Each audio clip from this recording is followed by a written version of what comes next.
we're doing lecture number 8, page 123 of Teachings for Victory. We read the Gosho last week, King Rinda, and now we're going to go to the Gosho itself. So reading again parts of the text of the Gosho for the purpose of the lecture, page 123.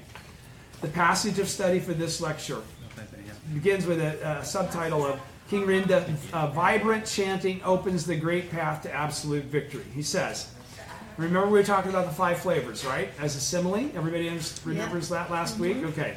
If we employ these 5 flavors as similes for the various Buddhist teachings, the agamas may be compared to the flavor of milk.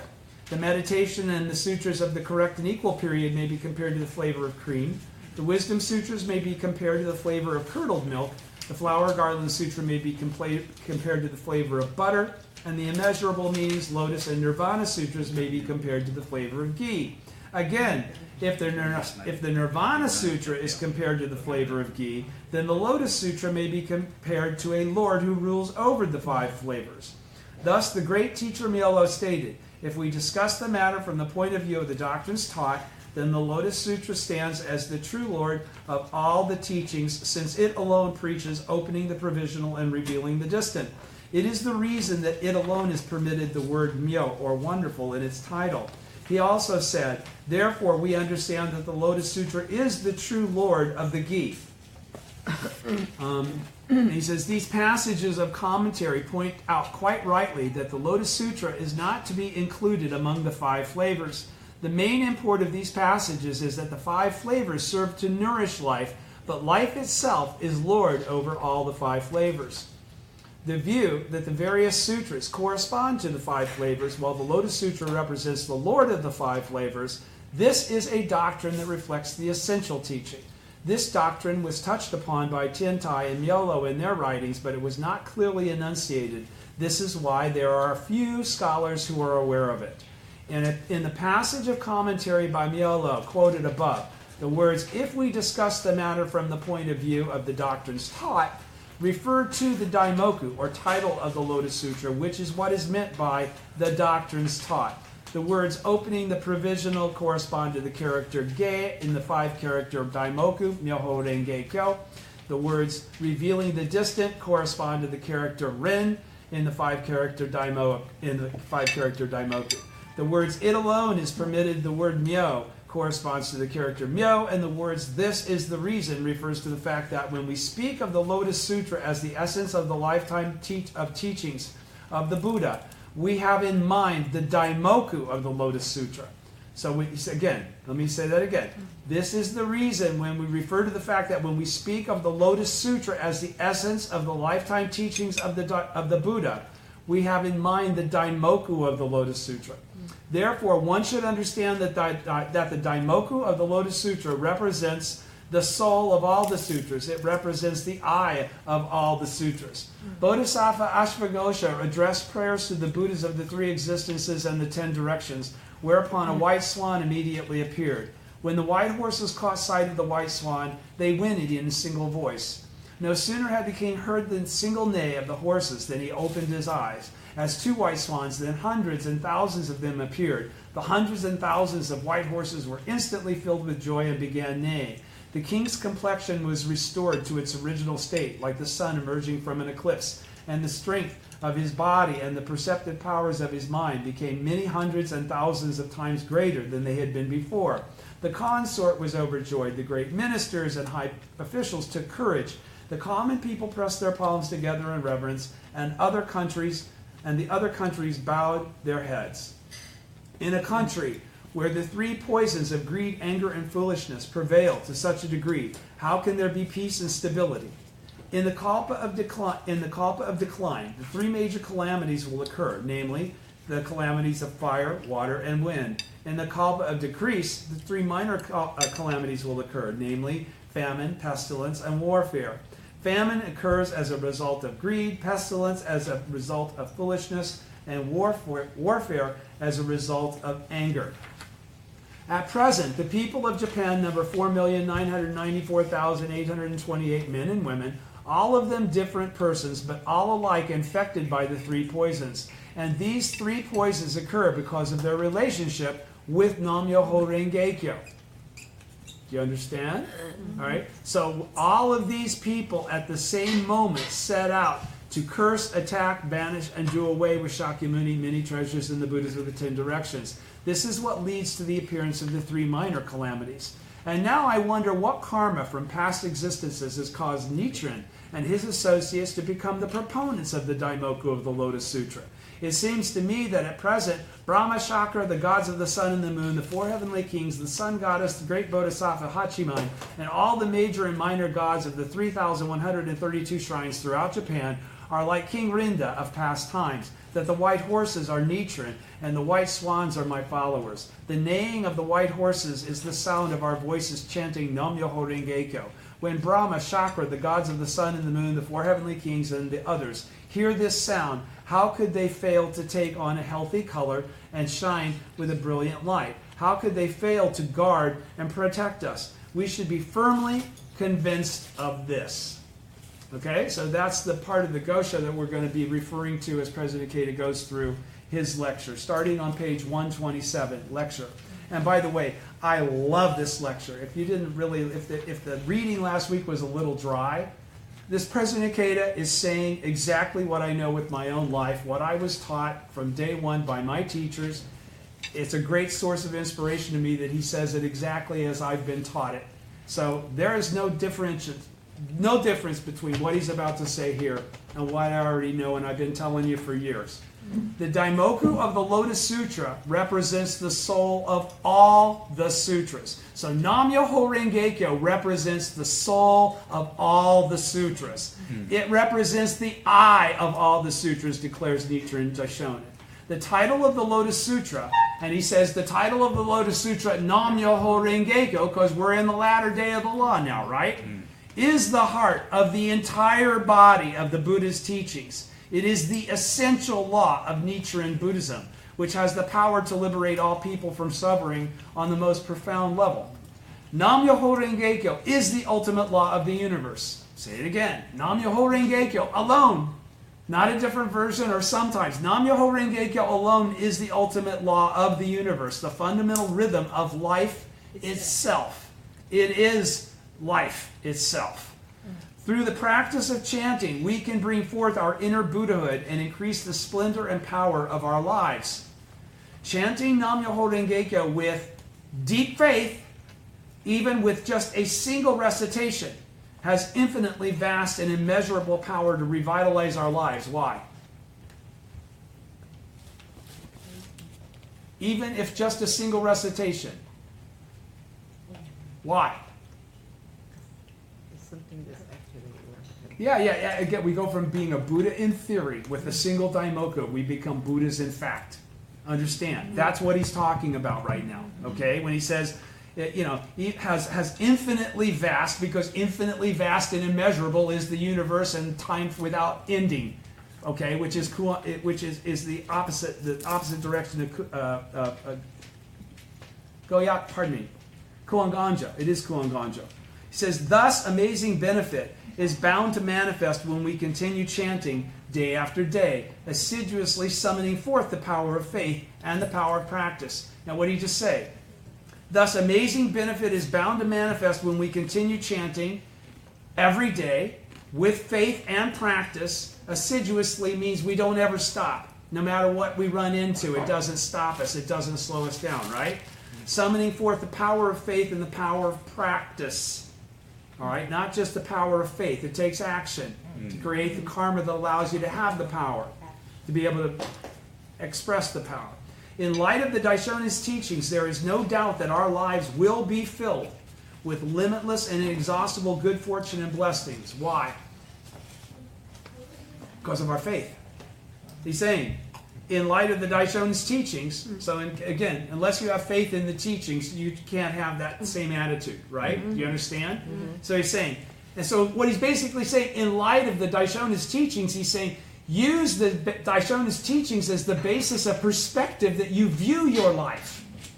Okay, you don't have the wisdom to perceive your life correctly, potentially.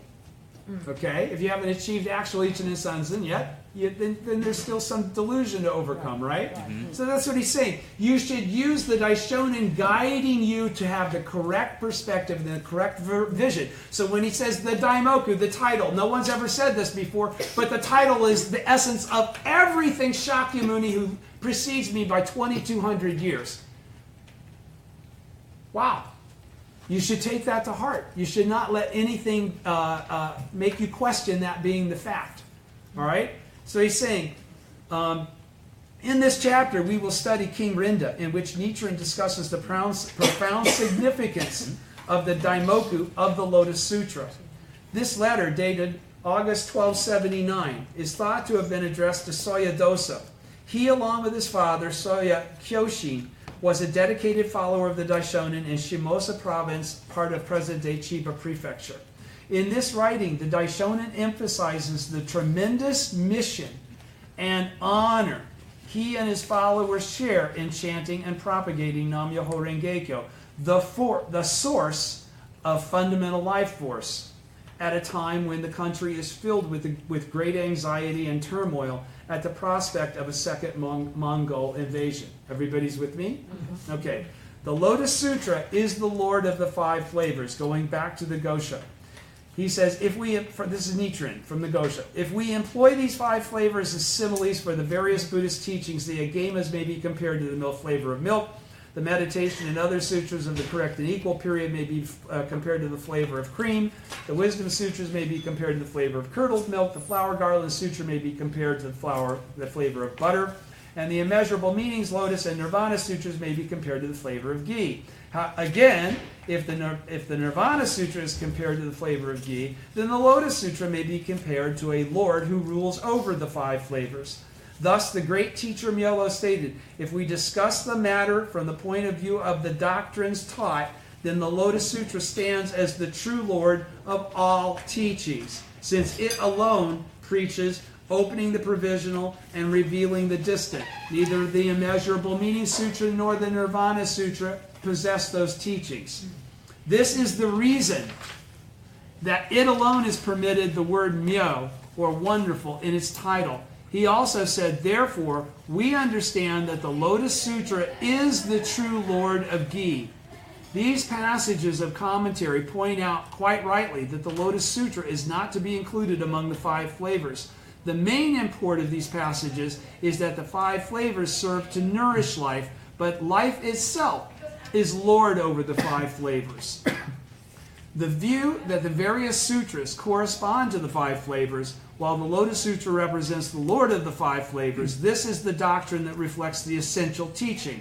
This doctrine was touched upon by Tiantai and Myolo in their writings, but it was not clearly enunciated. This is why there are few scholars who are aware of it.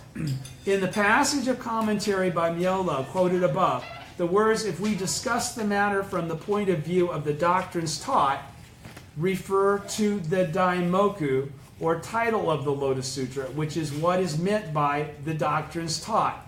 The words opening the provisional correspond to the character ge of the five-character Daimoku, Myoho Renge Kyo. The words revealing the distant correspond to the character rin in the five-fold character Daimoku. The words it alone is permitted, the word myo corresponds to the character myo. And the words this is the reason refer to the fact that when we speak of the Lotus Sutra as the essence of the lifetime teachings of the Buddha, we have in mind the Daimoku of the Lotus Sutra. Therefore, we should understand that the Daimoku of the Lotus Sutra represents the soul of all the sutras. It represents the I of all the sutras. Okay, here we go into President Ikeda saying it just like it is. Wishing to clarify the beneficial power of chanting Nam-myoho Renge-kyo, Nichiren Daishonin begins this writing by demonstrating that the Lotus Sutra is supreme among all the sutras. He does this by presenting two views of the five flavors, a metaphor used by Tentai to rank the Buddhist teachings in terms of their relative merit or superiority. According to the first view, the entire body of the sutras is categorized into five flavors, with the Immeasurable Meaning Sutra, the Lotus Sutra, and the Nirvana Sutra corresponding to ghee, the supreme flavor. The other, more profound view is that the Lotus Sutra surpasses the category of ghee and is the Lord of these 5 flavors. Everybody understands that part, right? Okay. The 5 flavors are produced in the process of refining cow's milk. That is fresh milk, cream, curdled milk, butter, and ghee, which is clarified butter. Though each of these products has a different flavor, variety of nutrients, and medicinal value, they all serve to nourish life. They all serve to nourish life. In contrast to this, the Lord of the 5 flavors refers to life itself. In other words, that which is nourished by the 5 flavors. So the Daimoku represents life itself, refers to life itself. That's what, he's going to get into this. This is a great, great lecture. When it is ranked side by side with the other sutras, the Lotus Sutra is likened to ghee, the most refined form of cow's milk, because it has the unsurpassed power to lead all living beings to enlightenment. This indicates the aspect of bringing benefit to living beings by nourishing their lives. But when it is defined as the Lord of the 5 flavors, the Lotus Sutra represents the life of the Buddha, or Buddhahood, inherent in the lives of all living beings, which are nourished by the 5 flavors. Let me say that again. But when it is defined as the Lord of the 5 flavors, when it's not lumped in with the Immeasurable Meaning Sutra and the Nirvana Sutra as the perfect teaching, when it's given the respect of being the ultimate teaching that bears the title, the Daimoku, which is the soul of all of the teachings that Shakyamuni taught. He says the Lotus Sutra then represents the life of the Buddha, or Buddhahood, which we all possess. Do you understand? Right? There's no separation between Buddha. Right? So Buddha or Buddhahood is the same thing. Okay? You're either talking about you, Buddha, or you're talking about Buddhas that are outside of you. But you're talking about that 10th world aspect of the 9-world existence of common mortals, right? He's saying represents the life of the Buddha or Buddhahood inherent in the lives of all living beings, which are nourished by the 5 flavors. We're nourished by the teachings. Do you understand? But the supreme teaching is our life itself. Do you understand?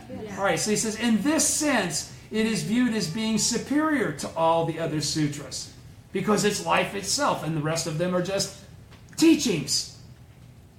Nam-myoho Renge-kyo, which is the heart of the Lotus Sutra, is the ultimate law of life by which all Buddhas attain enlightenment. It is the life of Buddhahood itself. So Nam-myoho Renge-kyo is the way that every Buddha that's ever attained Buddhahood achieves Buddhahood. There's no, Shakyamuni may never have mentioned Nam-myoho Renge-kyo specifically in his teaching, but he attained Buddhahood originally through the law of Nam-myoho Renge-kyo, through the mentorship of the original teacher.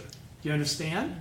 He's saying all those Buddhas, every one of them, you know, if you're talking about the Buddha of Nimbutsu, Amida, if you're talking about Mahavajracana, the Buddha of True Word, okay, he's saying all of these Buddhas, Shakyamuni, Mahavajracana, Amida, they're all Buddhas by virtue of Nam-myoho Renge-kyo. In various writings, Nichiren proclaims, and this is a litany of all the times he's said this in so many different places. He says, the Daimoku of the Lotus Sutra represents the soul of all the sutras. It represents the eye of all the sutras. The Daimoku of the Lotus Sutra is the very heart of all the 80,000 sacred teachings of Buddhism and the eye of all the Buddhists from the Daimoku of the Lotus Sutra, Gosha. Nam-myoho Renge-kyo, the heart of the lifespan chapter, is the mother of all Buddhas throughout the 10 directions and 3 existences, from the essence of the lifespan chapter. All of the Buddhas in the three existences and 10 directions have invariably attained Buddhahood through the seeds represented by the 5 characters of Myoho Renge-kyo. Nam-myoho Renge-kyo is not only the core of the Buddha's life, that's from letter to Akimoto, I've read that to you. Nam-myoho Renge-kyo is not only the core of the Buddha's lifetime teachings, but also the heart, essence, and ultimate principle of the Lotus Sutra. Okay? That's where I learned this. I learned that point from reading these Goshos. not from President Ikeda's lecture. Okay? That's the basis of my faith, and it served me well for almost 45 years. As we see in the above passages and other writings, Nam-myoho Renge-kyo is the I of all the Buddhas. That includes us.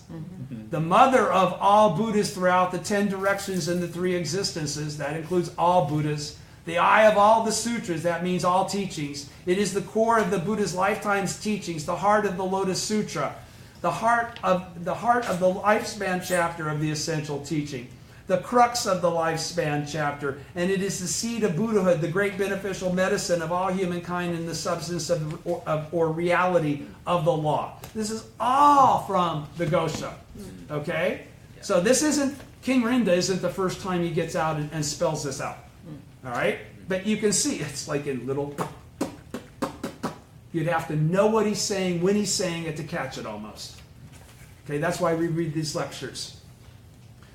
Nichiren Daishonin was the first person in the latter day of the law to awaken to and propagate the teaching of the mystic law, Nam-myoho Renge-kyo, which he embraced and embodied in his own life. Having fully awakened to the mystic law, he gave himself unstintingly to the struggle to widely spread Nam-myoho Renge-kyo into the eternal future of the latter day. This was his teaching.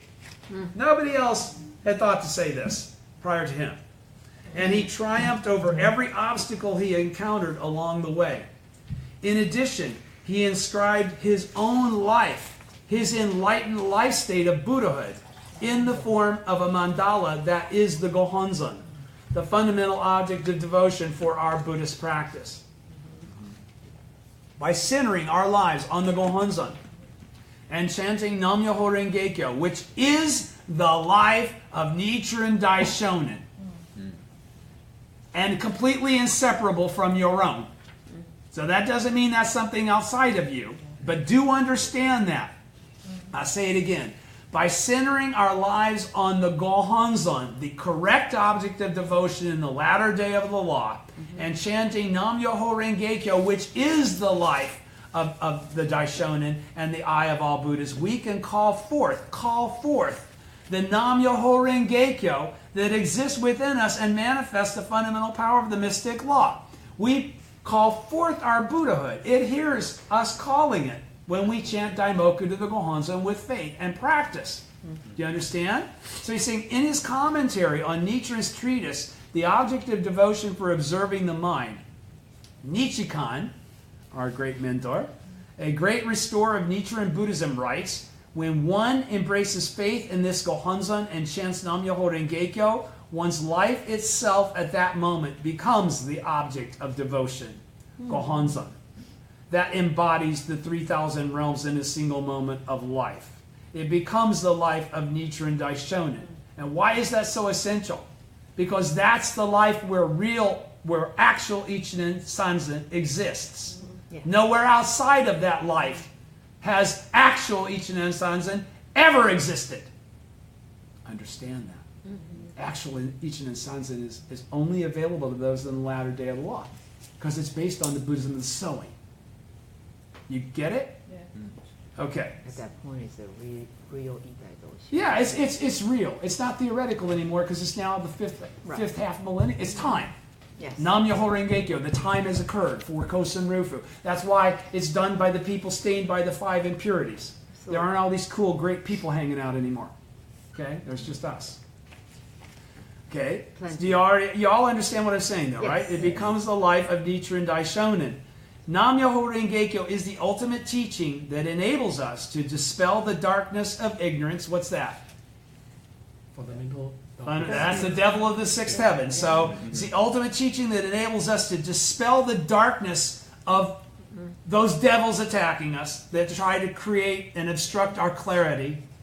All right, and bring forth the same boundless, wise, and compassionate life state of Buddhahood as the Daishonin. Exactly the same life state, 10th world, in the 9 worlds as Nichiren. Okay? He's saying, and develop indestructible happiness while helping others to do the same. Because we can't do this unless we do it for ourselves as well as others, right? You can't do it just for you. If you're not Jigyo Keita, doing Jigyo Keita, it doesn't work. Okay? So that's why he works all of that into that paragraph. Nam-myoho Renge-kyo is the ultimate teaching that enables us to dispel the darkness of ignorance that keeps us from perceiving our own Buddha nature, and brings forth the same boundless, wise, and compassionate life state of Buddhahood as the Daishonin, and develops indestructible happiness while helping others do the same, others becoming Buddhas, becoming the same as us. Nichiren established this essential teaching for all people's enlightenment, in the form of faith in and the practice of Nam-myoho Renge-kyo. Okay? Everybody's with me? Mm-hmm. All right. So he says, the eye of all the sutras at the bottom of page 130. In this writing, basing his remarks on a commentary made by the great teacher Myolo, Nichiren Daishonin goes on to explain why the Lotus Sutra is the Lord of the 5 flavors. Does everybody know? You should. You actually do know why he says this, but I'll tell you. First, he states the 5 characters of Myoho Renge-kyo that form the title of the Lotus Sutra constitute the doctrines taught, or the essence of the sutra, Nam-myoho Renge-kyo. According to Myolo's commentary, the Lotus Sutra contains 2 of the most important teachings known as opening the provisional and revealing the distant. The first is found in the theoretical first half of the Lotus Sutra and is more fully known as opening the provisional and revealing the true. The second, meanwhile, is found in the essential teaching latter half of the Lotus Sutra and is more fully expressed as opening the near and revealing the distant. Opening the provisional and revealing the true means clarifying the purpose and limits of the provisional pre-Lotus Sutra teachings which were expounded as expedient means, and disclosing the true teaching of the one Buddha vehicle or the mystic law which enables all living beings to attain enlightenment. So does everybody understand what he's talking about there? Mm-hmm. What's he talking about there? I'll say it again. Expedient means opening the provisional, yes, but where does that begin? Opening the provisional and revealing the true means clarifying the purpose and limits of the provisional pre-Lotus Sutra teachings, which were expounded as expedient means. But where does it say that they were expounded as expedient means? It says that in the Immeasurable Meaning Sutra, while Shakyamuni's in the middle of his samadhi, which means he's not saying anything in the Immeasurable Meaning Sutra, right? Okay? So that's what they're talking about. Means clarifying the purpose and limits of the provisional pre-Lotus Sutra teachings which were expounded as expedient means, and disclosing the true teaching of the one Buddha vehicle, because that's the first thing he says, right? In the expedient means chapter. There's not one, there's not 2, there's not 3, there's only the one.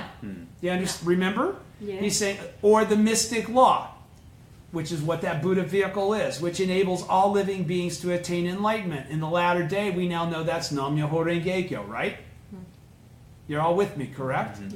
Okay, so the main reason pre-Lotus Sutra teachings are designated as provisional expedients is because they don't have contained within them the mechanism for attaining Buddhahood, because they don't have within them the mechanism for the mutual possession of the 10 worlds.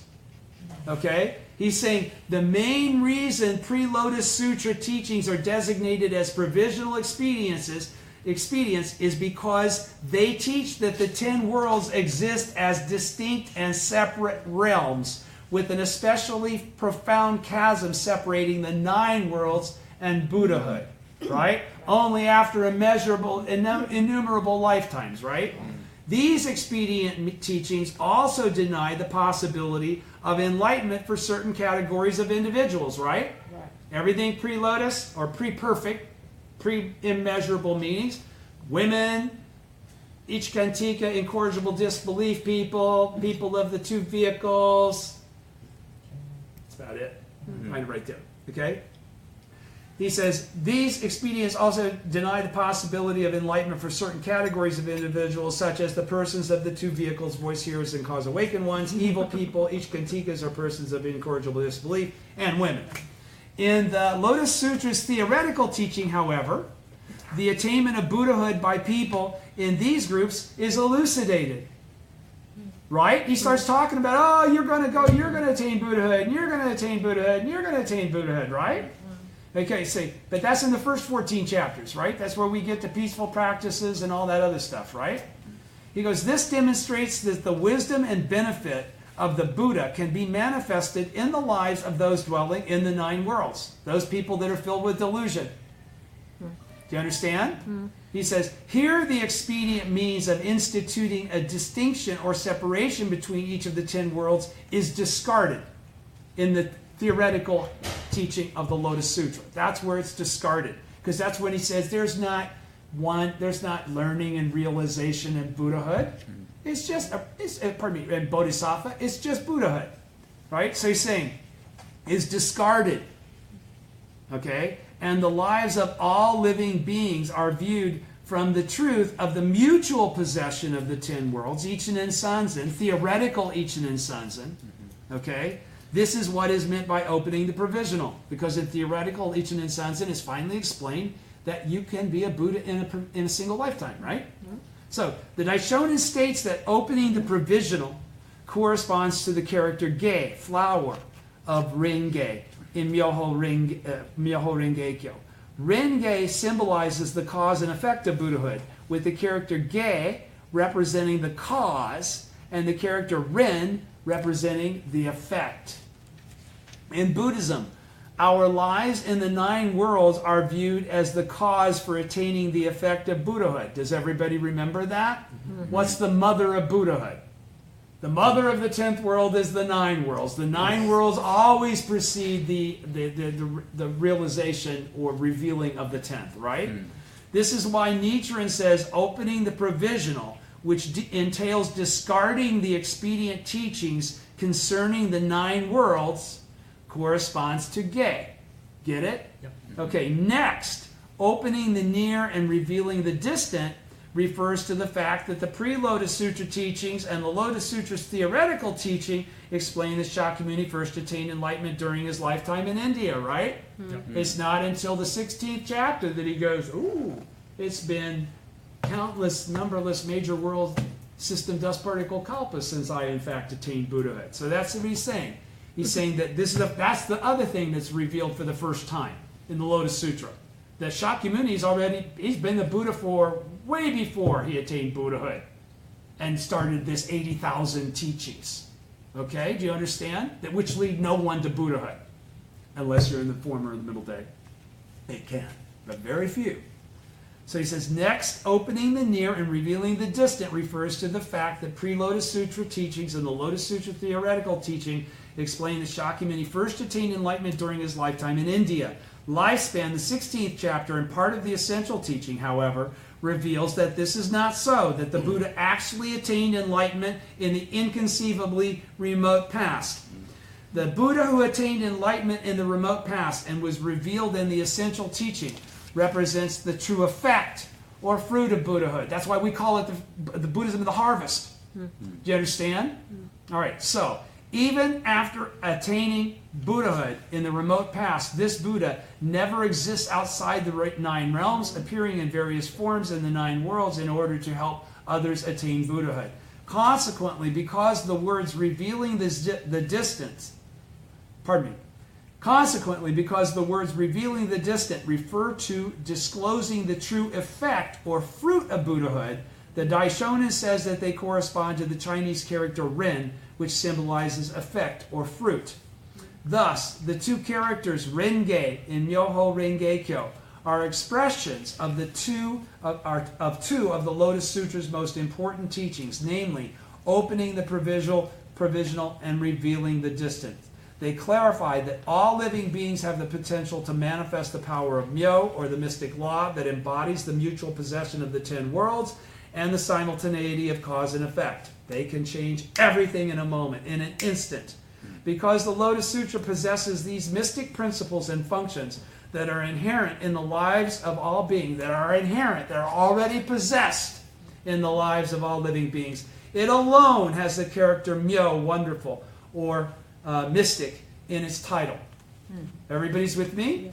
All right, so in other words, The doctrines taught in the entire Lotus Sutra, which reveals that the lives of all living beings, not just the ones that are in the Soka Gakkai, or the ones that you approve of the way they do things, all living beings are entities of the mystic law and must be respected as such, or you're slandering. In other words, the doctrines taught in the entire Lotus Sutra, which reveals that the lives of all living beings are entities of the mystic law, are contained within the 5 characters of Myoho Renge-kyo, which is the same as the 7 characters of Nam-myoho Renge-kyo. When we understand the Lotus Sutra in this way, the Daishonin says, we can see that the 5 characters of Myoho Renge-kyo are not only the essence of the Lotus Sutra, but the essence of the Buddha's life, of the lifetime teachings of the Buddha, the very heart of Buddhism as a whole. The Lotus Sutra thus reveals the truth that the lives of all living beings embody the mystic principles and functions of the mutual possession of the 10 worlds and the simultaneity of cause and effect, which is what allows you to attain Buddhahood in your present form, actual Ichinen Sanzen. Right?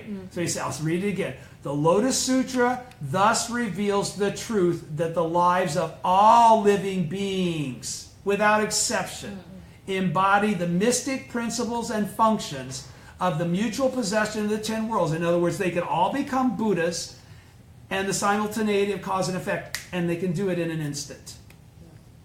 Okay? Because it presents this clear and undistorted picture of living beings nourished by the 5 flavors, it is designated as the Lord of the 5 flavors. Myoho Renge-kyo is not simply the title of one particular sutra. It expresses the mystic principles and functions inherent in our lives. That's why there's no separation. It is the law that corresponds to the Buddha's intent or essence of his teachings, directed toward guiding people to enlightenment. Okay? This is why Nichiren describes the title of the Lotus Sutra as the soul of all the sutras and the eye of all the sutras. All right, you with me? Mm-hmm. Okay, so now we're going to go back to reading more of the Gosho on page 132. Our voices, when chanting, call forth our fundamental life force. What is our fundamental life force? Our original state. Okay, our fundamental life force is our original state. What is our original state? Buddhahood. Yes, and what is Buddhahood? He just said it a while ago. Nam-myoho Renge-kyo. It is Buddhahood itself. Understand that. That's what he's talking about. When he's talking about this, call our fundamental life force, he's talking about call forth the Nam-myoho Renge-kyo that is the living essence of our life, that is inseparable from the living essence of the original teacher, which is inseparable from the living essence of all things, because there's no separation anywhere. That's the delusion, thinking that there is. Okay? Do you understand? Yeah. That's why you can get in on this action like this. That's why I don't simultaneity of cause and effect. It only takes a moment of correct faith. Yes. It's so cool. Oh, you're saying yes. Okay. Yes. Yes. Okay. I didn't understand what you were saying. Okay. Our voices, when chanting, call forth our fundamental life force. Bodhisattva Ashtavagosha addressed prayers to the Buddhas of the 3 existences and the 10 directions, whereupon a white swan immediately appeared. When the white horses caught sight of the white swan, they whinnied in a single voice. No sooner had the king heard the single neigh of the horses than he opened his eyes. As 2 white swans, then hundreds and thousands of them appeared. The hundreds and thousands of white horses were instantly filled with joy and began neighing. The king's complexion was restored to its original state, like the sun re-emerging from an eclipse, and the strength of his body and the perceptive powers of his mind became many hundreds and thousands of times greater than they had been before. The consort was overjoyed. The great ministers and high officials took courage. The common people pressed their palms together in reverence, and other countries bowed their heads. Okay, President Ikeda. Chanting Nam-myoho Renge-kyo, pardon me. Chanting Nam-myoho Renge-kyo is a joyous declaration that the boundless life state of Buddhahood is inherent in our lives. Is inherent. It's already there. It's the essence of our life. it is also a call to awaken others to this truth. There's your Jigyo Keita. When Nam-myoho Renge-kyo is chanted powerfully and pervades everything, then all living beings in the 10 worlds will be invigorated and society will be peaceful and secure. Okay? To illustrate this point, the Daishonin relates the Buddhist parable of King Rinda and the white horses, which I would now like to summarize here. Okay. I've got a spot here that I pulled back. Do you guys remember when we were talking about this from the Blessings of the Lotus Sutra? There's that says, in providing another with sustenance, one obtains the 3 kinds of benefits. First one sustains one's own life. Second one brings color to one's face. Third one gains strength. Okay? So when you're thinking about what he's talking about, the name as being a source of sustenance, think about that passage also from the Gosho. They're talking about the same thing. He's saying, when Nam-myoho Renge-kyo is chanted powerfully and pervades everything, then all living beings in the 10 worlds will be invigorated, color return to their face, nourished, yada yada, and society will be peaceful and secure. What's that talking about? Kosen Rufu, widespread propagation. To illustrate this point, the Daishonin relates the Buddhist parable of King Rinda and the white horses, which I would now like to summarize here. There was once a wise and worthy ruler named King Rinda. When he heard white horses neighing, his life state was invigorated and he flourished and thrived. As a result, his realm did too. Eshofuni, right? The people were happy and secure, the weather was mild and seasonable, and the kingdom enjoyed peace with its neighbors. By the way, that's the inseparability of you and your environment, for those that didn't know what Eshofuni is. The white horses, however, only neighed when they saw white swans. So when all the white swans disappeared from the kingdom one day, the white horses ceased to neigh. As a result, the king and his people grew weak and listless. Unpredictable weather visited the land. Famines and epidemics occurred, and neighboring countries began to attack. The inseparability with your environment. First, the king commanded non-Buddhist teachers to offer prayers, but the white swans did not return. Then Bodhisattva Ashvaghosha came forth and prayed to the Buddha, to the Buddhas of the 3 existences and the 10 directions, whereupon the white swans immediately appeared and the white horses began to neigh joyfully. King Rinda recovered from his feeble state, gaining countless times the physical strength and mental acuity he had before.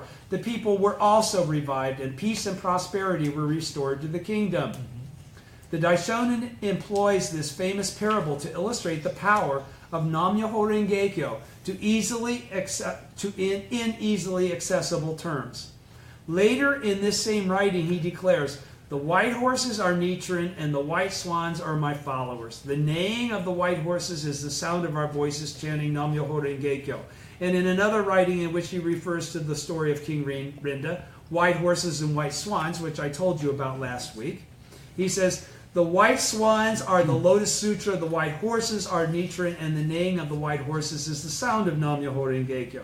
Though these 2 passages differ in the interpretation of the white swans that cause the horses to neigh, both clearly express the principle that the voices of the practitioners of the Lotus Sutra chanting Nam-myoho Renge-kyo have the innate power to awaken the fundamental life force of all living beings, that is, their Buddhahood or Buddha nature. So said a different way, it's saying that the chanting of Nam-myoho Renge-kyo has the power to establish Kosen Rufu. It can be accomplished. It can be done. Widespread propagation can be achieved, and all of the people that are suffering in the delusion of not being aware of it can be saved. Do you understand? So he's saying that goal can be achieved. In the letter White Horses and White Swans, the Daishonin also writes, and that's what the Daishonin is clarifying and encouraging the recipient of the letter that he sent King Rinda, right? In the letter White Horses and White Swans, the Daishonin also writes that when King Rinda heard the white horses neighing, his complexion became as bright as the sun, his skin as fresh-looking as the moon, his strength as powerful as the god Narayana, and his plans for the government as sagacious as those of the Lord Brahma. And in his writing, King Rinda, Nichiren says, the strength of his body and the precise powers and the perceptive powers of his mind became many hundreds and thousands of times greater than they had been before. Our vibrant voices chanting Nam-myoho Renge-kyo give power and strength not only to the main tutelary gods of Buddhism, Brahma and Shakra, but all heavenly deities, the benevolent forces of the universe, activating and strengthening their protective functions. Where do they actually exist? As functions of our own lives. They're not separate deities and entities outside of us. Don't forget that point. Chanting also moves all the Buddhas and Bodhisattvas of the 10 directions and the 3 existences into action, and the functions of harmony and value creation will flourish in our communities and throughout the land. Esho Funi. We must remember these words. The voice does the Buddha's work. Had the neighing of the white horses been weak and hesitant, King Rinda would probably not have regained his powers to the extent he did. Similarly, when it comes to chanting, it's important that we constantly strive to strengthen our faith and deepen our practice. So what did he just say there?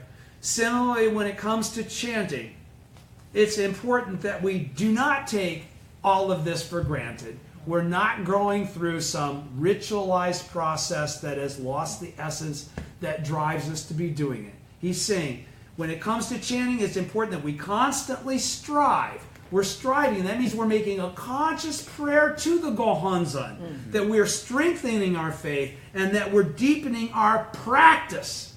That means chanting more Daimoku, or more powerful, or more correct, or more connected Daimoku, all the time. He's going to get into this in a minute. This is really all about chanting Nam-myoho Renge-kyo to the Gohonzon. That's what it's really all about.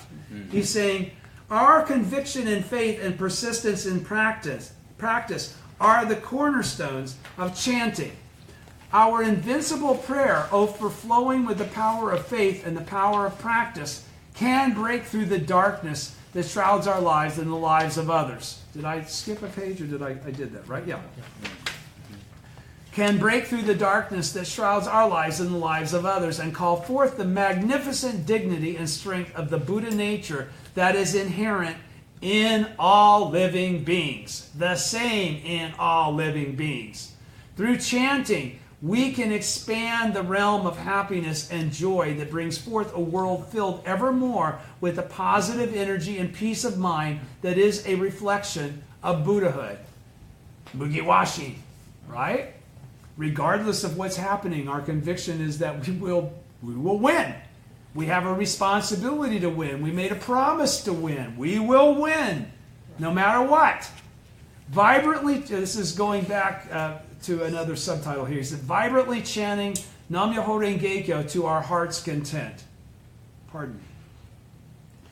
The image of the neighing of the white horses, though just a metaphor, has something deeply significant to say about how we should chant. Listen to him now. In other words, our chanting Nam-myoho Renge-kyo should be light, refreshing, and vibrant, like a noble steed galloping freely across the open plains. Now, when we do Daimoku here, isn't that exactly how we chant? I mean, that's just my opinion. It seems to me that's what we're doing. I mean, we're doing... Where did that kind of Daimoku come from? Faith. Yes. But that's our faith. But I'm saying, who started that kind of Daimoku? Daishonin himself. Nope. Soka Gakkai. Because until then, everybody chanted like the priest. Yeah. Very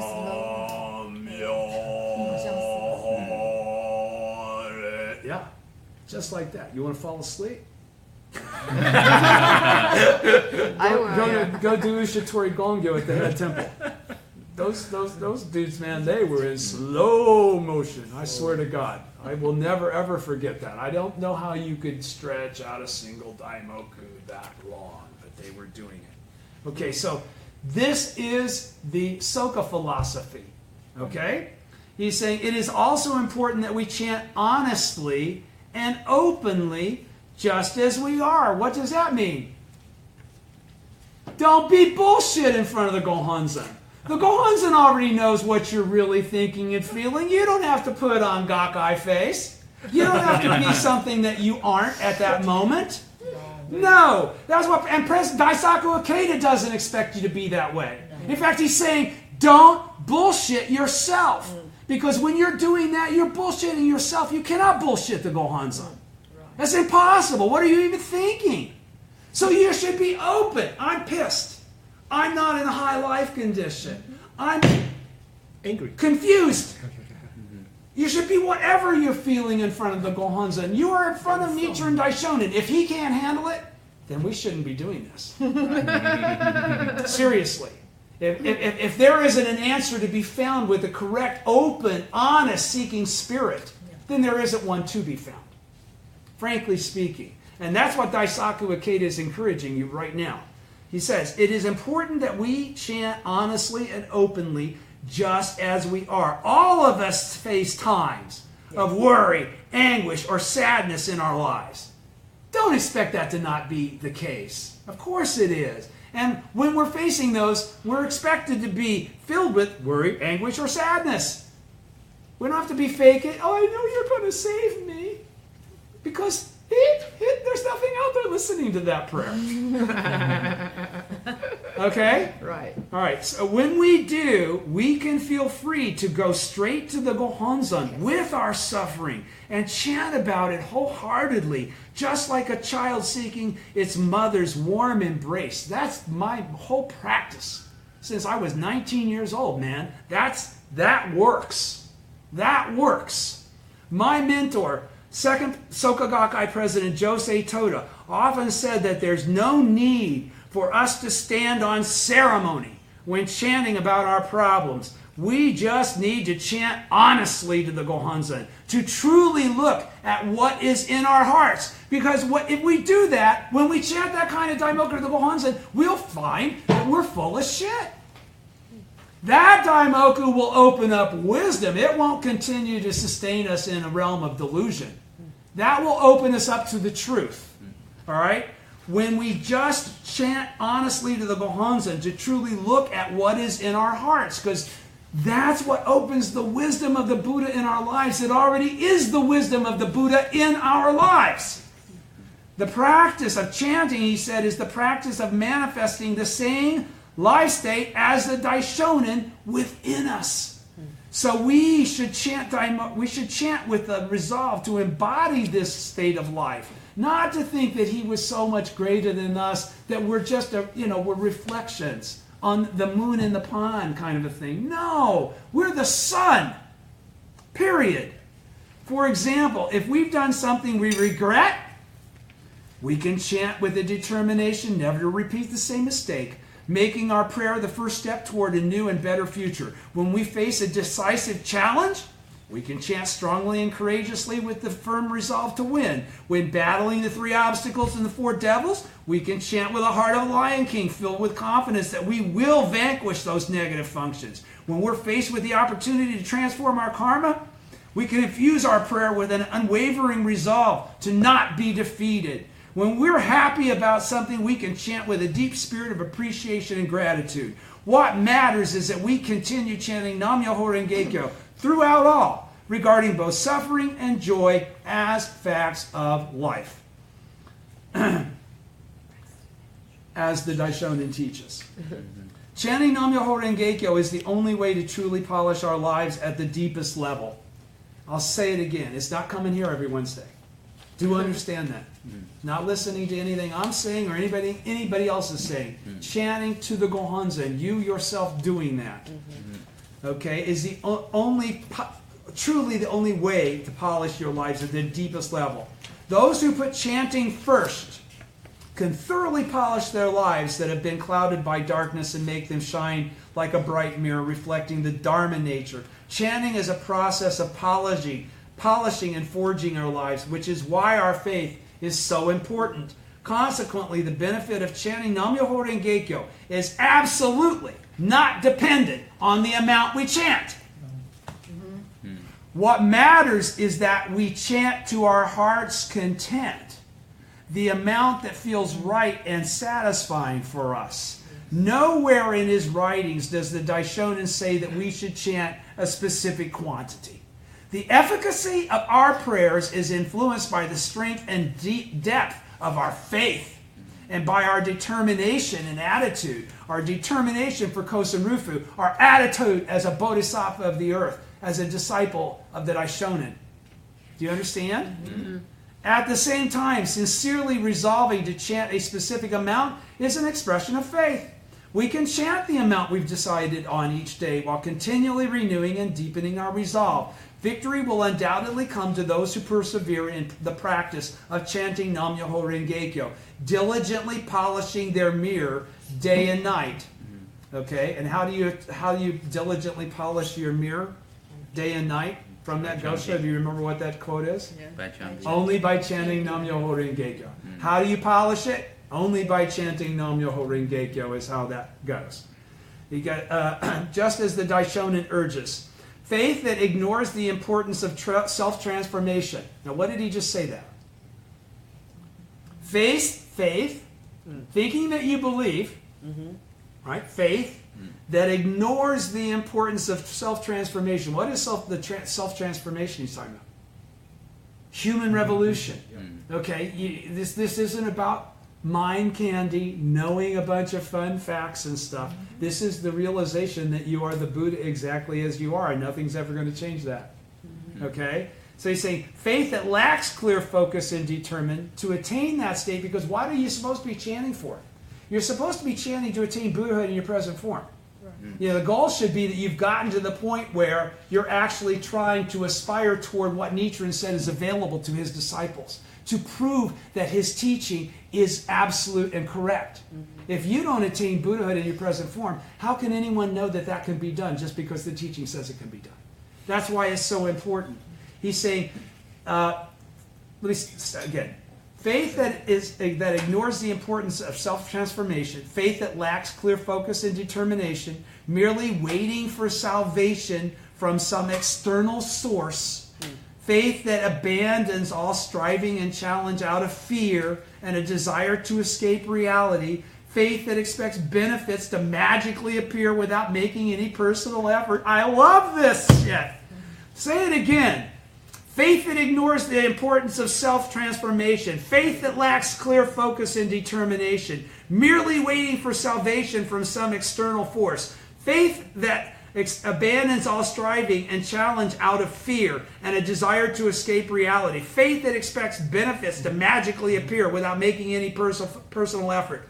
Such faith is completely contrary to that which is taught in Nichiren Buddhism. Chanting Nam-myoho Renge-kyo is our fundamental Buddhist practice for carrying out our human revolution, our inner transformation. To chant with a strong vow or commitment, thereby deepening our own determination and conviction, activating the protective functions of the universe, and achieving the absolute victory, is the essence of chanting in Nichiren Buddhism. Do I need to read that again? Everybody got that, right? I'll read it again anyhow. Chanting Nam-myoho Renge-kyo is our fundamental Buddhist practice for carrying out our human revolution, which is the attainment of Buddhahood in your present form, or inner transformation. Okay? To chant actual Ichinen Sanzen. To chant with a strong vow or commitment, thereby deepening our own determination and conviction, activating the protective functions of the universe, and achieving absolute victory. What did he say triggered those three things? With taking the vow. Notice what precedes that space. To chant with a strong vow or commitment is what creates the opportunity to deepen your own determination and conviction. It's what activates the protective functions of the universe, and it's what allows you to achieve absolute victory. And that is the essence of chanting in Nichiren Buddhism. The Daishonin writes, there is no true happiness for human beings other than chanting Nam-myoho Renge-kyo. Chanting brings us the infinitely profound and vast benefit of inner transformation. This, which is actual Ichinen Sanzen. This is the greatest happiness, something that countless members of the SGI around the world today deeply recognize and savor. Just being able to chant Nam-myoho Renge-kyo, the supreme form of Buddhist practice, and the source of unsurpassed joy, is in itself the greatest good fortune and benefit there is no deeper joy or happiness in life. The parable of King Rinda and the white horses teaches us that chanting has the power to unlock our innate life force and invigorate society with dynamism. We can achieve Kosen Rufu. This latter function is related to the principle of establishing the correct teaching for the peace of the land, establishing Kosen Rufu.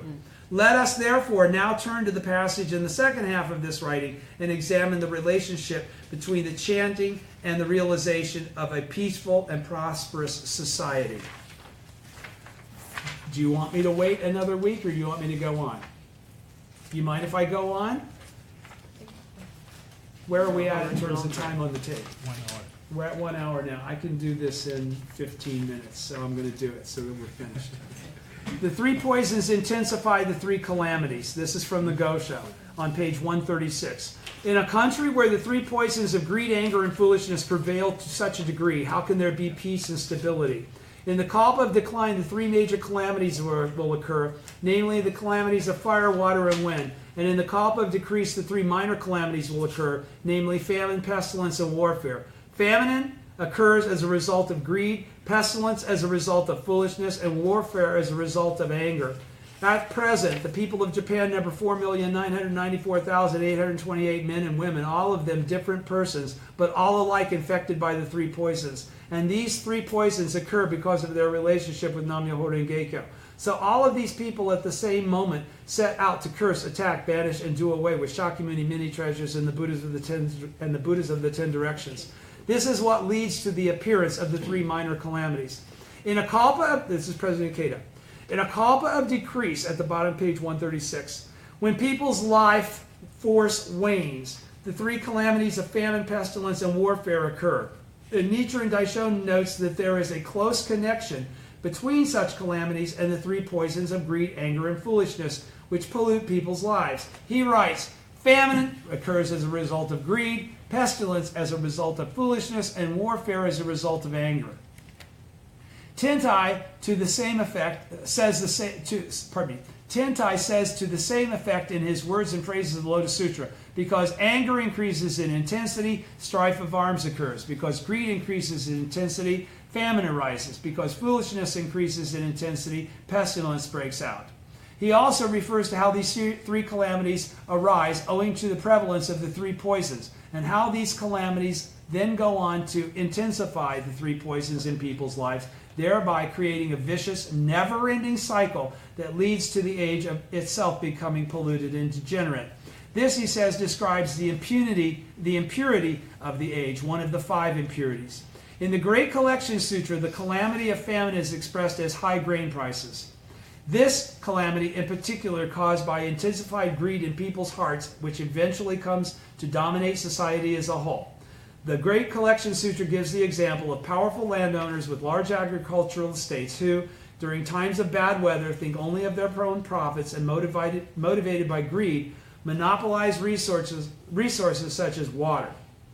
This causes poor harvests for other small-scale farmers, which in turn leads to high grain prices and eventually high food prices for all goods, or eventually high prices for all goods.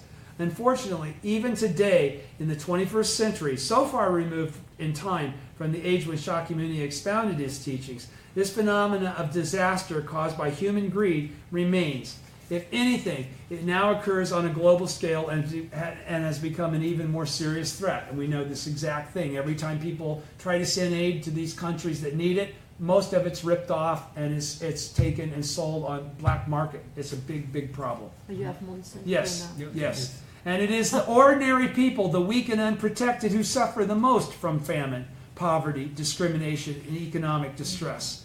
Epidemics, meanwhile, are said to be caused by the poison of foolishness. It is certainly true that even today, in spite of remarkable advances in scientific knowledge, many illnesses still spread because of our ignorance of their causes. Others spread because, though their causes have been identified, no effective treatment has been found. And in still other cases, the cause may be known and proven ways of preventing and treating the disease may exist, but disasters in the form of epidemics nevertheless occur because the proper steps cannot be taken due to economic or cultural reasons. In some instances, the scope of an epidemic is exacerbated by the folly of people thinking of profit first and failing to work together to swiftly deal with the problem in hand. Like, don't give out AIDS, antivirals because you won't make as much money. That's happened. Warfare, lastly, is ascribed to the poison of anger. Anger here refers to the deep and intense feelings of rage and burning resentment that can arise from thwarted desires. There is a terrible destructive force in the fiery magma of anger that wells up at frustration, discrimination, betrayal, insult, or exploitation by others. When that suppressed negative energy explodes, it can manifest as violence or aggression and even escalate into warfare. These eruptions of hatred and malice in the forms of nationalism or of economic, ideological, or religious conflict are often the cause of war and armed conflict in our present age. We all know that to be true. Nichiren Daishonin says that the entire population of Japan in his day has been infected by the three poisons arising from their hostility to the teaching of Nam-myoho Renge-kyo, and that this is the cause of the three calamities. In other words, the people of his time were guilty of religious ignorance, foolishness, because they failed to realize that through practicing erroneous Buddhist teachings, they were slandering the Lotus Sutra, the teaching that reveals the Buddhist true intent.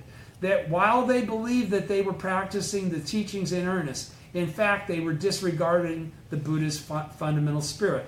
And even when Nichiren pointed out this slander as he spread the correct teaching, they exhibited a kind of religious greed, clinging even more persistently to the erroneous teachings in which they had placed their faith. On top of that, they were filled with a religious anger, hating and despising the Daishonin as a foe and attacker, though in fact he was the votary of the Lotus Sutra propagating Nam-myoho Renge-kyo for the enlightenment of all people. In the age Nichiren lived, the three calamities were constantly occurring in various forms. Nam-myoho Renge-kyo is the source of the life force of the universe and the seed for attaining Buddhahood. The Daishonin declares that the increased confusion of the times was being caused by slander of the mystic law, which was polluting the lives of the Japanese people with the three poisons of greed, anger, and foolishness. Going back to the Gosho, and we're at the end run here. The driving force for establishing the correct teaching for the peace of the land. Back to the Gosho. Page 989 and 990. Now I wonder what karma from past existences has caused Nichiren and his associates to become the proponents of the Daimoku of the Lotus Sutra.